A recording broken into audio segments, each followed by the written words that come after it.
शिवरायांनंतर राहुल सोलापूरकर आता आंबेडकरांबद्दल बरळलेला आहे। वेदानुसार भीमराव आंबेडकर ब्राह्मण ठरतात असं वक्तव्य सोलापूरकरनं केलेलं आहे। तर राहुल सोलापूरकर जिथे असेल तिथे झोडण्याचा इशारा जितेंद्र आव्हाडांनी दिलाय। रामजी सकपाळ नावाच्या एका बहुजनाच्या घरात जन्माला आलेला एक भीमराव की जो आंबावडेकर नावाच्या गुरुजींकडनं दत्तक घेतला जातो आणि त्यांचंच नाव घेऊन नंतर भीमराव आंबेडकर म्हणून मोठा होतो।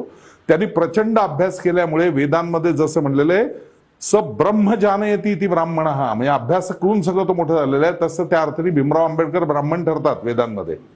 सोलापूरकर तुम्ही जिथे असाल तुम्ही बाबासाहेबांना अरे तुरे म्हणताय की तो अरे आम्ही म्हणू तो आमचा बाप आहे, बाप तू म्हणशील का माझा बाप आहे हा? अरे तुला एवढं बोलण्याचं स्वातंत्र्य त्या बाबासाहेबांनी दिलं। गप आपले शब्द मागे घे, शिवाजी महाराजांबद्दलचे मी मागे घे आणि यांच्याबद्दलही मागे घे, नाहीतर कोणी नाही मारलं तरी चालेल पण मी तुला जोडणार, मी तुला मारणार।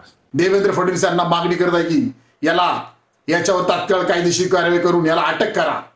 आणि राहुल सोलापूरकरला मी सांगतो, लवकरात लवकर डॉक्टर बाबासाहेब आंबेडकरांबद्दलचे वक्तव्य केलं आहे याच्याबद्दल डॉक्टर बाबासाहेब आंबेडकर यांच्या बुटावर जाऊन नाक घासून माफी मागावी, अन्यथा याला मी राज्यभर फिरू देणार नाही। महाराष्ट्रातल्या युवकांना सांगायचं आहे, ज्या छत्रपती शिवाजी महाराज डॉक्टर बाबासाहेब आंबेडकरांच्या विषयी ह्याने अपशब्द वापरून जातीय तेढ निर्माण करण्याच्या दृष्टिकोनातून त्यानं वाक्य उपचारलंय, अशा राहुल सोलापूरकरांची मस्ती जिरवण्यासाठी त्याला दिसेल तिथं तुडवा, त्याला पायातल्या चप्पलीनं त्याचं तोंड फोडा, त्याचं तोंड रंगवा।